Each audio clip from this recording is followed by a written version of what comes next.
প্রধান নির্বাচন commissioner AMM Nasir Uddin বলেছেন, দৃশ্যমান ও অদৃশ্য চ্যালেঞ্জ মোকাবেলা করে একটি অবাধ, সুষ্ঠু ও গ্রহণযোগ্য নির্বাচনের দিকে এগিয়ে যাচ্ছে কমিশন। এই কমিশনের উপর সরকারের পূর্ণ আস্থা রয়েছে। আজ নির্বাচন কর্মকর্তাদের সম্মেলনে তিনি আরও বলেন, বেআইনি কোনো নির্দেশনা দেবে না ইসি। আওয়ামী লীগ সরকারের আমলে ৩টি জাতীয় নির্বাচন ছিল অনেকটা একতরফা ও বিতর্কিত। ফলে ভোটের অধিকার থেকে বঞ্চিত হন নাগরিকরা। ২০২৪ সালের জুলাই গণঅভ্যুত্থানের মাধ্যমে ভোটের অধিকার পুনঃপ্রতিষ্ঠার সুযোগ সৃষ্টি হয়। এমন বাস্তবতায় গঠিত নির্বাচন কমিশনের কাছে অবাধ, সুষ্ঠু ও গ্রহণযোগ্য ভোটই সর্বাধিক গুরুত্ব পাচ্ছে বলছেন নির্বাচন কমিশনাররা। শনিবার রাজধানীর আগারগাঁও নির্বাচন ভবনে বাংলাদেশ ইলেকশন কমিশন অফিসার্স অ্যাসোসিয়েশনের উদ্যোগে নির্বাচন কর্মকর্তা সম্মেলনে একথা বলেন তারা। এই নির্বাচন কমিশন কখনোই আপনাদেরকে পক্ষপাতিত্বমূলক দুষ্ট কোনো নির্বাচনের কোনো ইনস্ট্রাকশন দেবে না। আপনারা যদি স্বপ্রণোদিত হয়ে কেউ কারো অংশ হয়ে কাজ করেন, সে দায়িত্ব আপনি নেবেন এবং নির্বাচন কমিশন আপনাকে কোনোভাবে কোনো প্রোটেকশন দিবে না।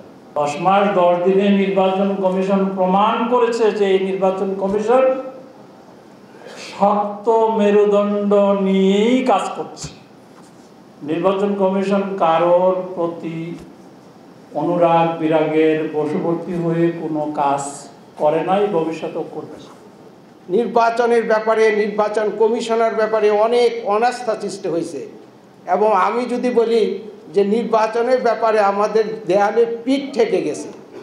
এখন ভালো নির্বাচন করা ছাড়া দ্বিতীয় কোনো বিকল্প নেই। প্রধান নির্বাচন কমিশনার বলেন, অন্তর্বর্তী সরকারের পূর্ণ আস্থা রয়েছে নির্বাচন কমিশনের উপর। এটি ধরে রাখতে নিরপেক্ষভাবে দায়িত্ব পালন করতে হবে। বেআইনি কোনো ইনস্ট্রাকশন আমরা দেব না। আমরা কাউকে ফেভার করার জন্য ইনস্ট্রাকশন দেব না। আমরা কারোর পক্ষে কাজ করার জন্য ইনস্ট্রাকশন দেব না। আমাদের ইনস্ট্রাকশন হবে সম্পূর্ণ আইনানুগ, বিধি মোতাবেক, আইন মোতাবেক সঠিক কাজটি সঠিকভাবে করার নির্দেশনা আমরা দেব এবং আমরা উইল মেক শিওর যে কাজটা সঠিকভাবে আপনারা করছেন।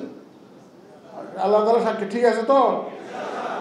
আপনারা সঠিকভাবে নিরপেক্ষভাবে কাজ করবেন, আমাদের পরম করুণাময় আল্লাহ তাআলা সাক্ষী আছে। আপনারা 2 হাত ধরে এই ওয়াদা আমার সামনে আবার পুনর্ব্যক্ত করলেন না। সম্মেলনে সারা দেশের প্রায় 850 উপজেলা, জেলা ও আঞ্চলিক নির্বাচন কর্মকর্তা অংশ নেন। শিউলি শবনম, দীপ্ত সংবাদ, ঢাকা।